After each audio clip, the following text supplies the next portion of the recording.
जय जय श्री राधे। प्रिय साधकों, आप सभी को प्रणाम।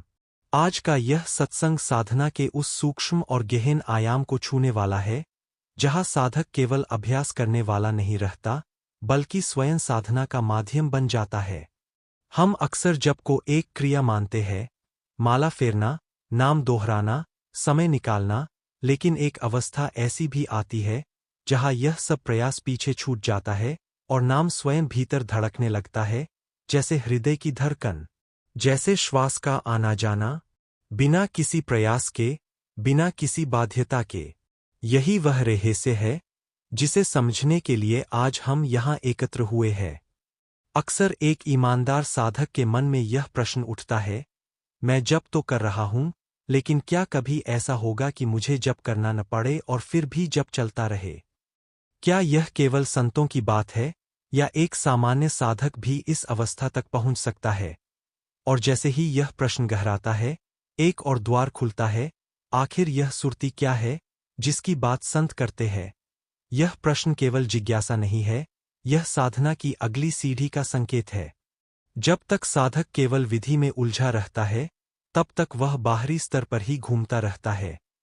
लेकिन जैसे ही वह स्वतः होने की अवस्था के बारे में पूछने लगता है, समझ लीजिए कि भीतर कुछ जागने लगा है।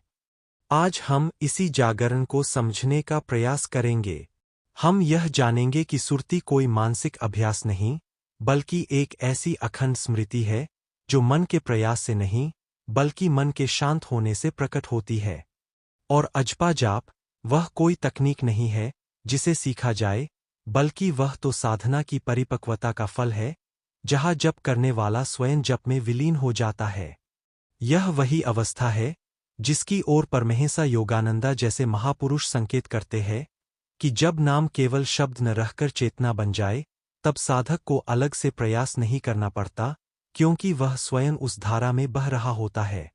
इसलिए इस विषय को केवल सुनिए मत, इसे भीतर उतरने दीजिए, क्योंकि यह ज्ञान आपको केवल जानकारी नहीं देगा, बल्कि आपकी साधना की दिशा को भीतर से परिवर्तित कर सकता है। आज का यह सत्संग एक आमंत्रण है उस अवस्था की ओर जहाँ प्रयास समाप्त होता है और अनुभव प्रारंभ होता है, जहाँ जप किया नहीं जाता बल्कि होता है, और साधक उस दिव्य प्रवाह का साक्षी बन जाता है। दोस्तों, अब इस सत्य को थोड़ा और गहराई से समझिए। हमारा मन वास्तव में एक साधन है, स्वामी नहीं, लेकिन हम उसे ही अपना स्वामी बना बैठे हैं। मन का स्वभाव ही है चंचलता, वह ठहरना नहीं जानता, वह निरंतर किसी न किसी विषय में उलझा रहना चाहता है। कभी भविष्य की चिंता, कभी अतीत की स्मृतियाँ, कभी इच्छाएं, कभी भय।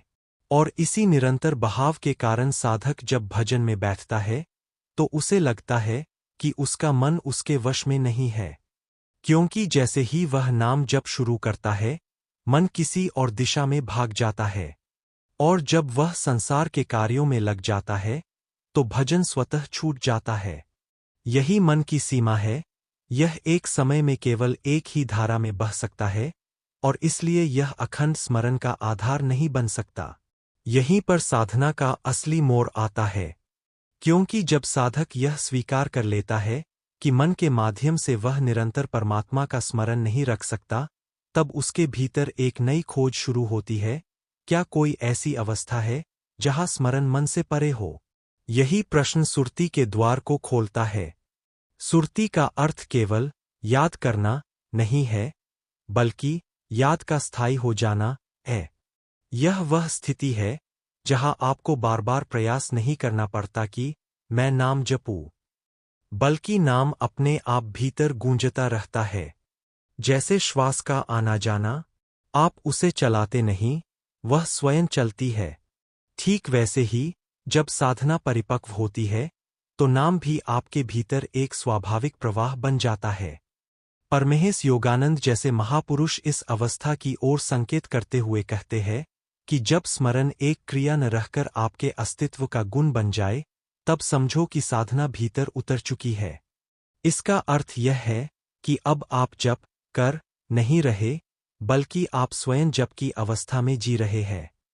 यहाँ साधक और साधना के बीच की दूरी कम होने लगती है और धीरे धीरे समाप्त हो जाती है। यह समझना बहुत आवश्यक है कि सुरती कोई तकनीक नहीं है जिसे तुरंत प्राप्त किया जा सके। यह मन को दबाने या रोकने से नहीं आती, बल्कि मन को समझने, उसे पार करने और निरंतर अभ्यास के माध्यम से धीरे धीरे जागृत होती है। जैसे जैसे आपका जप गहराता है, वैसे वैसे नाम मन की सतह से उतरकर हृदय में और फिर अस्तित्व की गहराइयों में बसने लगता है। और एक समय ऐसा आता है जब भले ही आप बाहर से किसी कार्य में लगे हों, भीतर नाम की एक सूक्ष्म धारा निरंतर बहती रहती है। यही सुरती का आरंभ है। इसलिए साधक को निराश होने की आवश्यकता नहीं है कि मेरा मन नहीं लगता, बल्कि उसे यह समझना चाहिए कि मन का न लगना ही यह संकेत है कि अब उसे मन के पार जाने की यात्रा शुरू करनी है। और यह यात्रा किसी छलांग से नहीं, बल्कि निरंतर, धैर्यपूर्ण और सच्चे नाम जप से ही पूरी होती है। जब तक जप प्रयास है, तब तक साधना चल रही है। और जब जप स्वभाव बन जाए, तब सुरती प्रकट हो जाती है। अब इस सत्य को थोड़ी और गहराई से देखिए। मनुष्य का स्वभाव ही ऐसा है कि वह सुविधा में भूल जाता है और असुविधा में याद करता है। जब जीवन में सब कुछ अनुकूल चलता है, स्वास्थ्य ठीक है, संबंध ठीक है, काम बन रहे हैं, तब मन बाहर की वस्तुओं में रस लेने लगता है। उसे लगता है कि यही सुख का स्रोत है, इसलिए उसका ध्यान उसी दिशा में बह जाता है। और जैसे ही कोई संकट आता है, असफलता, अपमान, भय, हानि, तुरंत वही मन भीतर मुड़ता है और कहता है, हे प्रभु, अब आप ही सहारा है। इसीलिए दुख में स्मरण सहज लगता है, क्योंकि वहाँ मन के पास कोई दूसरा सहारा नहीं बचता। लेकिन ध्यान दीजिए, यह स्मरण अक्सर शुद्ध नहीं होता, इसके पीछे एक मांग छुपी होती है, दुख दूर हो जाए, समस्या हल हो जाए। इसलिए संत इसे सच्ची सुरती नहीं मानते, बल्कि एक प्रकार का सौदा मानते हैं, जहाँ हम ईश्वर को याद भी करते हैं, तो किसी प्राप्ति के लिए। सच्ची सुरती की पहचान बिल्कुल अलग है। वह किसी परिस्थिति पर निर्भर नहीं करती। न दुख उसे बढ़ाता है, न सुख उसे कम करता है। वह तो एक स्थिर धारा की तरह भीतर बहती रहती है। यही कारण है कि सुख में स्मरण करना साधना का असली कसौटी है। क्योंकि उस समय मन के पास बहुत विकल्प होते हैं, भोग, मनोरंजन, प्रशंसा, योजनाएं, और इन सब के बीच यदि कोई साधक नाम को पकड़े रहता है, तो इसका अर्थ है कि उसका संबंध भीतर से जुड़ने लगा है। परमहंसा योगानंदा इसी ओर संकेत करते हैं कि सच्चा भक्त वह है जो आनंद के क्षणों में भी ईश्वर को नहीं भूलता, क्योंकि वही स्मरण धीरे धीरे उसकी चेतना का हिस्सा बन जाता है। जब साधक इस अभ्यास को निरंतर बनाए रखता है कि चाहे परिस्थिति कोई भी हो, भीतर नाम चलता रहे, तो धीरे धीरे एक अद्भुत परिवर्तन होता है। पहले वह प्रयास करके याद करता है, फिर उसे बीच बीच में स्वतः स्मरण होने लगता है, और फिर एक अवस्था आती है जहाँ स्मरण निरंतर हो जाता है। तब दुख आता है तो वह उसे बहा नहीं पाता, और सुख आता है तो वह उसे भटका नहीं पाता, क्योंकि साधक अब दोनों के ऊपर उठने लगता है। यहीं से जीवन का संतुलन बदलता है। जहाँ पहले सुख में अहंकार और दुख में टूटन होती थी, वहीं अब दोनों में एक समान दृष्टि आ जाती है। क्योंकि भीतर नाम की एक अखंड धारा बह रही होती है, जो हर परिस्थिति को साक्षी भाव से देखती है। यही वह बिंदु है जहाँ साधक धीरे धीरे स्थिरता को प्राप्त करता है और समझने लगता है कि सच्चा आनंद बाहर की परिस्थितियों में नहीं, बल्कि भीतर चल रही उस निरंतर स्मृति में है, जो न सुख से आती है, न दुख से जाती है, बल्कि स्वयं में पूर्ण है। यही सुरती की ओर बढ़ने का वास्तविक मार्ग है। अब इस उदाहरण को केवल सुनिए नहीं, भीतर अनुभव करने की कोशिश कीजिए। जब पानी गिरता है तो वह बूंद बूंद होकर टूटता है, उसके बीच में अंतराल आता है, एक निरंतरता नहीं बनती। ठीक यही हमारी साधारण साधना की स्थिति है। थोड़ी देर जप किया, फिर मन भटक गया, फिर थोड़ी देर ध्यान आया, फिर कोई विचार आ गया। यह टूटती हुई धारा है, लेकिन जब तेल को गिराया जाता है तो उसकी एक चिकनी, लगातार, बिना टूटे बहने वाली रेखा बनती है। उसमें कोई झटका नहीं, कोई अंतराल नहीं। यही संतों ने सुरती के लिए प्रतीक के रूप में दिया है कि जब नाम की स्मृति इस प्रकार निरंतर हो जाए कि उसके बीच कोई खंड न रहे, तब उसे अखंड धारा कहा जाता है। यहाँ एक बहुत सूक्ष्म बात समझनी होगी। अखंडता का अर्थ केवल यह नहीं कि आप लगातार शब्द दोहराते रहें, बल्कि यह है कि आपके भीतर एक ऐसा चेतन प्रवाह जाग जाए जो हर अवस्था में बना रहे। आप कार्य कर रहे हों, बात कर रहे हों, चल रहे हों, यहाँ तक कि जब शरीर विश्राम में हो और आप नींद में चले जाए, तब भी भीतर एक सूक्ष्म स्तर पर नाम की उपस्थिति बनी रहे। यही वह अवस्था है जहाँ साधना केवल जागृत अवस्था तक सीमित नहीं रहती, बल्कि अचेतन स्तर तक उतर जाती है। और यही सुरती का वास्तविक विस्तार है। परमहंस योगानंदा इस स्थिति को समझाते हुए संकेत देते हैं कि जब साधक की चेतना नाम में इतनी डूब जाती है कि वह अलग से प्रयास नहीं करता, तब जब उसकी श्वास की तरह हो जाता है, स्वतः, सहज और निरंतर। यहाँ जप करने वाला व्यक्ति नहीं रहता, बल्कि जप स्वयं एक जीवित प्रक्रिया बन जाता है। अब प्रश्न आता है, यह मन से क्यों संभव नहीं? क्योंकि मन का स्वभाव ही परिवर्तन है। वह एक क्षण में एक विचार पर रहता है, अगले क्षण दूसरे पर। उसमें स्थिरता नहीं, इसलिए उसमें अखंडता भी नहीं। जब तक साधक मन के स्तर पर ही जप करता है, तब तक यह धारा टूटती रहेगी। लेकिन जैसे जैसे साधना गहराती है, मन शांत होने लगता है, उसकी पकड़ ढीली होने लगती है। और एक क्षण ऐसा आता है जब साधक मन के पार झलक पाता है। उसी क्षण यह अखंड धारा प्रकट होने लगती है। यह कोई अचानक होने वाली घटना नहीं है, बल्कि निरंतर अभ्यास का परिणाम है। शुरुआत में प्रयास होगा, फिर थोड़ी थोड़ी निरंतरता आएगी, फिर बीच बीच में स्वतः स्मरण होगा, और अंततः वह स्थिति आएगी जहाँ यह धारा अपने आप चलने लगेगी। यही वह अवस्था है जहाँ जप किया नहीं जाता, बल्कि होता है। और साधक उस धारा में बहता नहीं, बल्कि स्वयं उसी धारा का रूप बन जाता है।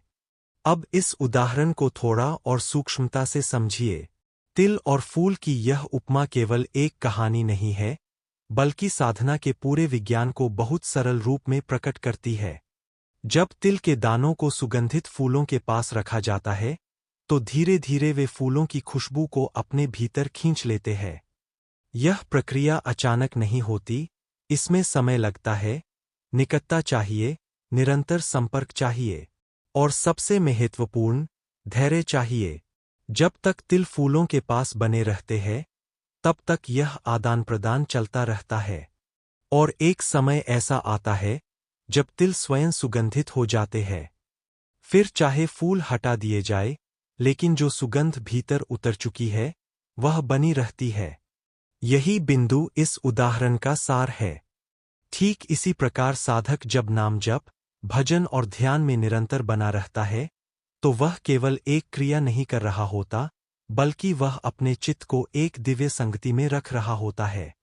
नाम केवल शब्द नहीं है, वह एक चेतन ऊर्जा है।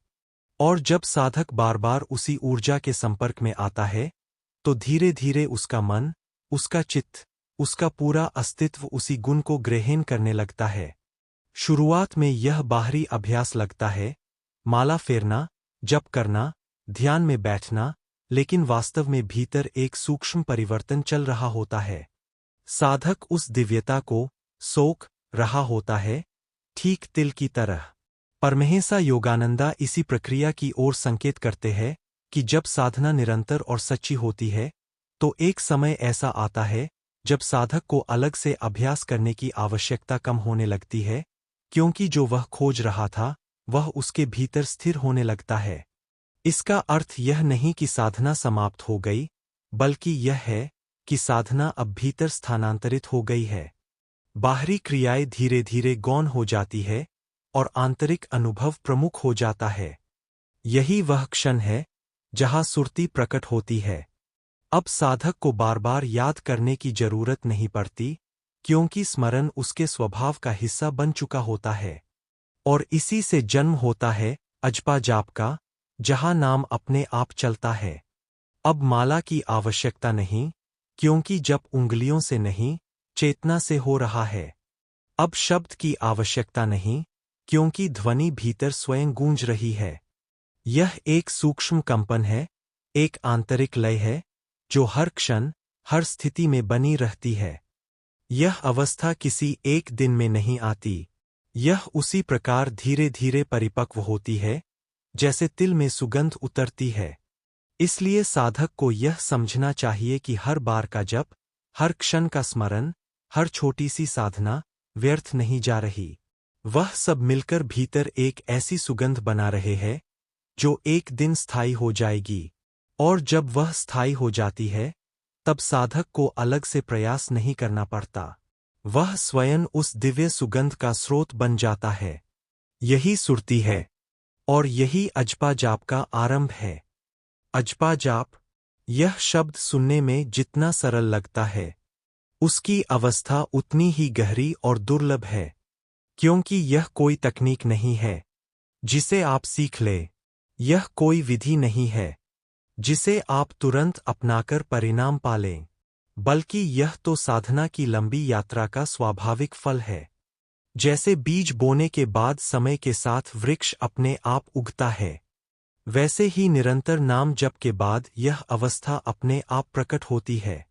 जब साधक नियमित रूप से जप करता है, दिन प्रतिदिन, बिना रुके, बिना ऊब के, बिना किसी अपेक्षा के, तब धीरे धीरे नाम केवल होठों तक सीमित नहीं रहता। वह मन में उतरता है, फिर मन से भी गहरा, आपके चित्त में, और अंततः आपके अस्तित्व का हिस्सा बन जाता है। और यहीं से एक अद्भुत परिवर्तन शुरू होता है। पहले आप नाम जप करते थे, फिर एक समय आता है जब आपको लगता है कि नाम अपने आप चल रहा है। और फिर एक और गहरी अवस्था आती है, जहां यह अनुभव होता है कि आप जप नहीं कर रहे, बल्कि नाम आपको जप रहा है। यह परिवर्तन बहुत सूक्ष्म है, लेकिन बहुत गहरा है, क्योंकि यहां कर्ता का भाव समाप्त होने लगता है, और साधक एक माध्यम बन जाता है। इस अवस्था में बाहरी क्रियाएं चलती रहती है। आप लोगों से बात करते हैं, काम करते हैं, चलते हैं, खाते हैं, लेकिन भीतर एक सतत धारा बहती रहती है। एक मौन जप, एक सूक्ष्म कंपन, जो कभी रुकता नहीं। यह जप शब्दों में नहीं होता, यह ध्वनि से परे होता है, लेकिन उसका अनुभव बहुत स्पष्ट होता है, जैसे किसी गहरे स्तर पर कोई लय चल रही हो। यही कारण है कि इसे अजपा कहा गया, क्योंकि यहाँ जप करने की आवश्यकता नहीं रहती। माला की जरूरत नहीं, उच्चारण की जरूरत नहीं, यहाँ तक कि मन से भी प्रयास की जरूरत नहीं। सब कुछ अपने आप घटित होता है, और यह अपने आप होना ही इस अवस्था की सबसे बड़ी पहचान है। लेकिन यहाँ एक बात बहुत स्पष्ट समझनी होगी।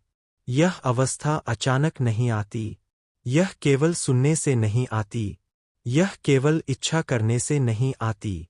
इसके पीछे साधक की निरंतरता, उसकी श्रद्धा, उसका समर्पण और उसका धैर्य काम करता है।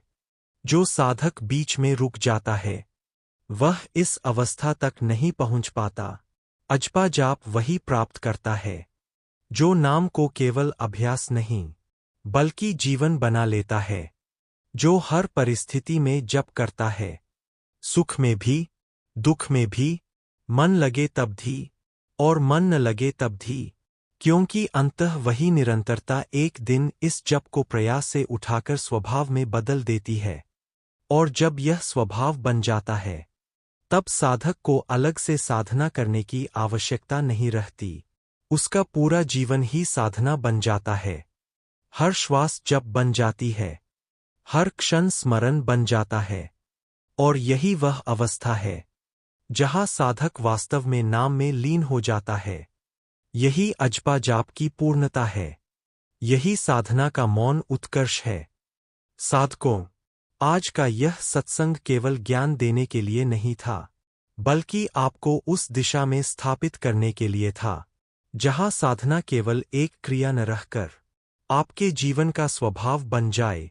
आपने समझा कि सुरती कोई साधारण एकाग्रता नहीं, बल्कि अखंड स्मृति है, और अजपा जाप कोई कल्पना नहीं, बल्कि उस साधना की चरम अवस्था है जहां नाम स्वयं चलने लगता है। यह मार्ग लंबा अवश्य है, लेकिन असंभव नहीं है। हर वह साधक जो धैर्य, श्रद्धा और निरंतरता के साथ चलता है, वह एक दिन इस अनुभव को अवश्य प्राप्त करता है। याद रखिए, शुरुआत में आपको प्रयास करना पड़ेगा। मन भागेगा, ऊब आएगी, कभी लगेगा कि कुछ नहीं हो रहा, लेकिन यही वह समय है जहां सच्ची साधना शुरू होती है। क्योंकि जो साधक इन परिस्थितियों में भी नहीं रुकता, वही आगे बढ़ता है। धीरे धीरे यही प्रयास सहजता में बदलता है, और एक दिन वही जप जो आपको करना पड़ता था, अपने आप चलने लगता है। यही परिवर्तन साधना का वास्तविक चमत्कार है।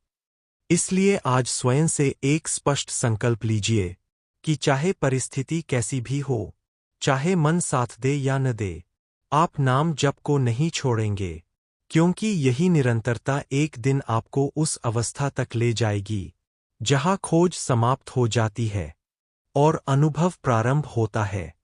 अपने इस संकल्प को दृढ़ करने के लिए आप अपने हृदय से कहें, मैं नाम जप में निरंतर रहूंगा, मैं रुकूंगा नहीं, मैं थकूंगा नहीं, और एक दिन मैं उस अवस्था को प्राप्त करूंगा। और यदि आप इस मार्ग पर आगे बढ़ने के लिए तैयार हैं, तो इसे शब्दों में व्यक्त करें, क्योंकि शब्द भी ऊर्जा होते हैं। कमेंट में लिखिए, मैं अजपा जाप की ओर बढ़ रहा हूं, या जय जय श्री राधे। यह केवल लिखना नहीं, बल्कि अपने भीतर एक बीज बोना है। अंत में यही आशीर्वाद है कि ईश्वर आपकी साधना में दृढ़ता दें, आपके मन को स्थिरता दें, आपकी चंचलता को शांत करें, और आपके भीतर वह दिव्य स्मृति जागृत करें जो कभी टूटे नहीं, जो हर श्वास में बहती रहे। और एक दिन ऐसा आए जब आपको प्रयास न करना पड़े, बल्कि नाम स्वयं आपको जपने लगे। यही सच्ची कृपा है, यही साधना की पूर्णता है। बोलो जय जय श्री सीताराम। नमो नमः।